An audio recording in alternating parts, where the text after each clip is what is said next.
Isang mapagpala at magandang araw po sa ating lahat mga kababayan at mga taga-Batang Maynila.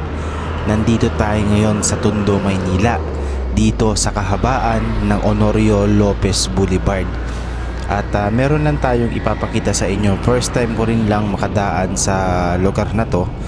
At yun nga, bubungad pa lang sa atin dito mismo sa tulay, no, ay nakaparada itong mga tune-tuneladang napakaraming mga trailer truck na to, to the point na yung mga motorista ay halos dumikit na sa kanila kasi nga 2 lane to.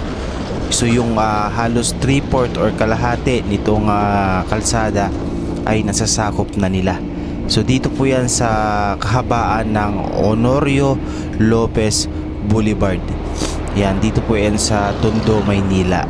First time ko lang po makadaan dito at hindi ko inaasahan na ganito pala yung sitwasyon dito, no.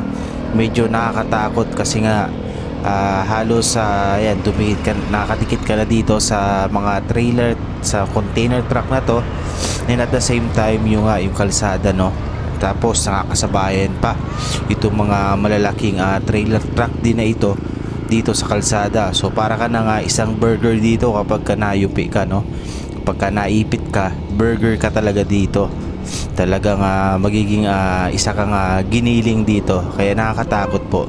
And yan, kita nyo naman, di ba? O, pansin nyo, hindi naman sila naka-hazard, na ibig sabihin meron silang hinihintay na para makapasok or makapunta sa isang or sa isang ano ata nila, or warehouse to, no, or pagdidelibera nila.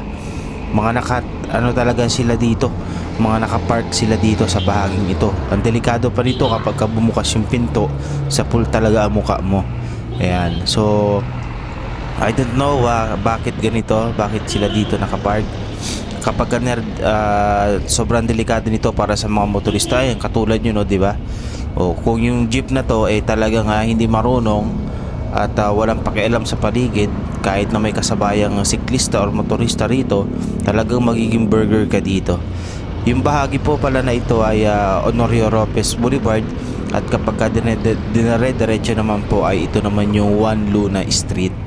Ayan, Tondo, Maynila pa rin po ito mga kabatang Maynila. So sa tingin ninyo, tama ba na ito ay napansin natin, no? At sana ay magawa ng paraan ni Yorme ng City of Manila itong ganitong sitwasyon dito sa Honorio Lopez Boulevard na ito. So sa tingin nyo ba tama ba na nasita natin, or matagal na bang ganito dito na hinahayaan lang na nandito itong mga malalaking truck na to sa gilid ng kalsada, na lubhang delikado para sa mga motorista?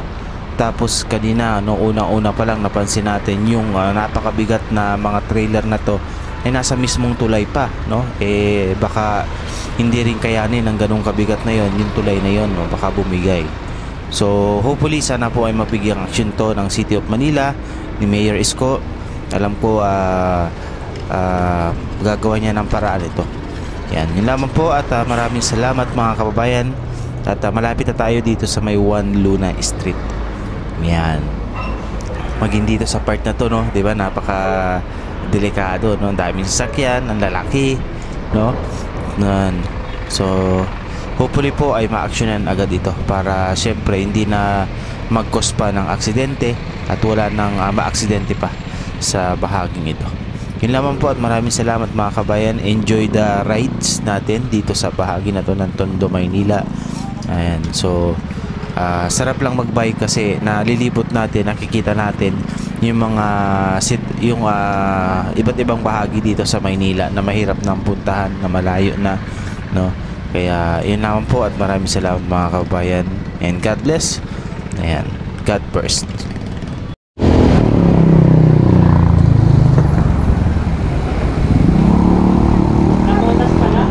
Alin?